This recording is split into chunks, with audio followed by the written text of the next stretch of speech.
Mercredi, des idées en goguette. Marché ouvert, des idées en vrac. Émission sur Alliance 92, tous les mercredis à 6h45 et 7h30. Rediffusion le même jour à 17h30 et à 18h. Un mercredi sans, eh bien, ce n'est pas à travers les idées en goguette, évidemment, puisque Covid-19 étant toujours là, maintenant, on nous parle de normalité de la vie covidienne. Contradictions, reproches, remises en question, on en voit de toutes les couleurs depuis le début de la pandémie de coronavirus. Et il y aura encore peut-être pour un moment, nous dit Manara Samuel, mais moi je vous réponds tout de suite, le tohu-bohu du marché, voilà d'emblée l'atmosphère de cette grande surface en plein air des étals où tout se vend et tout s'achète, et à travers des verves autant en emporte-t-il le vent? C'est la question qui se pose, mais eh bien Manara Samuel, on n'en a visiblement pas terminé avec les histoires d'avions. Le principe annoncé est tel que les frontières du pays sont fermées à toute arrivée, tandis que les départs restent autorisés. D'aucuns affirment que des voyageurs de l'étranger n'en finissent pas d'entrer en catimini au pays. Chaque décollage et atterrissage apporte son lot de commentaires, tout comme chaque allée est venue en zone d'embarquement et débarquement, voire dans les parkings de l'aéroport. On demande des comptes aux responsables et quand ils n'en donnent pas, on les taxe de manque de transparence. Quand ils expliquent, on leur reproche de jouer aux pompiers. C'est peut-être cela être responsable, avoir tort, quoi qu'il arrive. Manara Samuel, vous avez circulé entre les rayons des étals des idées, mais vous l'avez très bien dit, le monde est ainsi fait.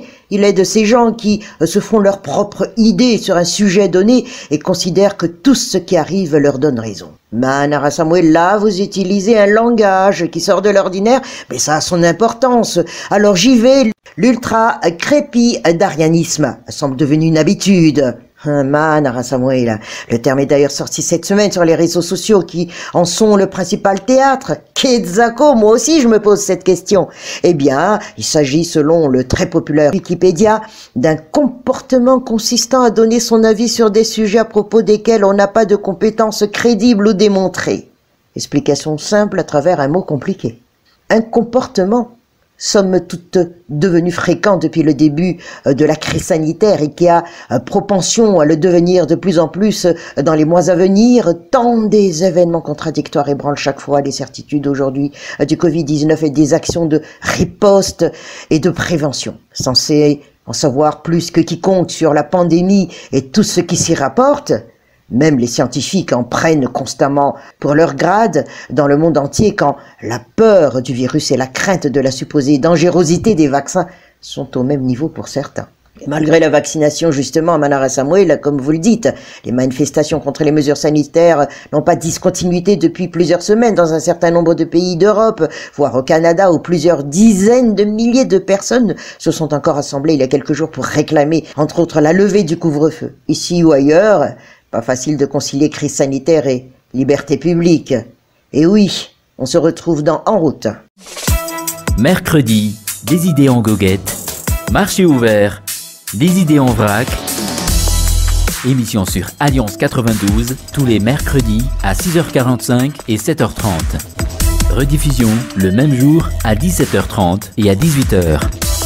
Des normalités de la vie covidienne, Manara Samuel, eh bien, un seul mot peut le traduire, si l'on parle des jours qui se sont suivis. L'ultra-crépidarianisme, qui semble devenu être une habitude. Le terme est d'ailleurs sorti cette semaine sur les réseaux sociaux qui en sont le principal théâtre. Quetzalco, il s'agit, selon le très populaire Wikipédia, d'un comportement consistant à donner son avis sur des sujets à propos desquels on n'a pas de compétences crédibles ou démontrées. Pas besoin de détour là, on a tout compris. Un comportement, en somme, toute devenu fréquent depuis le début de la crise sanitaire et qui a propension à le devenir de plus en plus dans les mois à venir, tant des événements contradictoires ébranlent chaque fois les certitudes autour du Covid-19 et des actions de riposte et de prévention. Et censé en savoir plus que quiconque sur la pandémie et tout ce qui s'y rapporte, même les scientifiques en prennent constamment pour leur grade dans le monde entier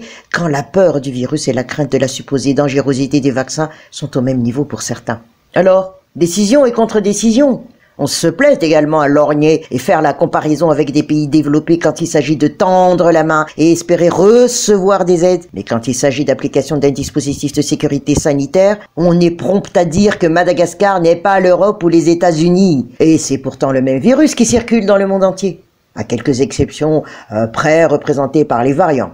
Bref, à vouloir se croire particulier même dans la pauvreté et donc à contester systématiquement chaque mesure, on en aura peut-être encore une fois à ce rythme pour pratiquement une année d'urgence sanitaire. À qui profite? De surcroît, lorsqu'un rétropédalage suit presque chaque fois une prise de décision. L'incompréhension s'avère normale face à une mesure de suspension de toute activité à partir de 14 heures dans une ville où l'on recense une dizaine de nouveaux cas d'infection journaliers, alors que dans la capitale qui enregistre quotidiennement plusieurs centaines de cas, la vie socio-économique se poursuit normalement les jours ouvrés pour ne s'interrompre que les week-ends confinés. Mais y voir de plus près, la logique se tient dès lors que l'objectif est de prendre les mesures les plus drastiques possibles pour en finir rapidement avec le virus et vite revenir à la normalité.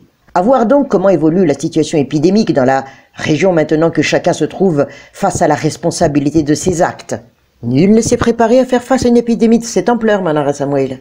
Et pourtant, il faudrait mieux ne pas prendre du tout une décision si c'est pour la suspendre par la suite, bien entendu. Dans tous les cas, les vaccins sont arrivés et de nombreux questionnements devraient trouver des réponses dans les prochaines semaines au pays, notamment pour ceux qui attendaient de se faire inoculer pour se prémunir de toute contamination au Covid, en l'occurrence sur les éventuels effets secondaires des vaccins. En attendant, en prenant tout le temps à travers les allées du marché des idées en goguette, la normalité reste les gestes barrières, le confinement total ou partiel, selon les circonstances, les restrictions touchant la circulation. L'application de ces dispositifs a déjà largement fait ses preuves à la période où aucun vaccin n'avait encore été mis au point. Mercredi, des idées en goguette, marché ouvert, des idées en vrac. Émission sur Alliance 92, tous les mercredis à 6h45 et 7h30. Rediffusion le même jour à 17h30 et à 18h.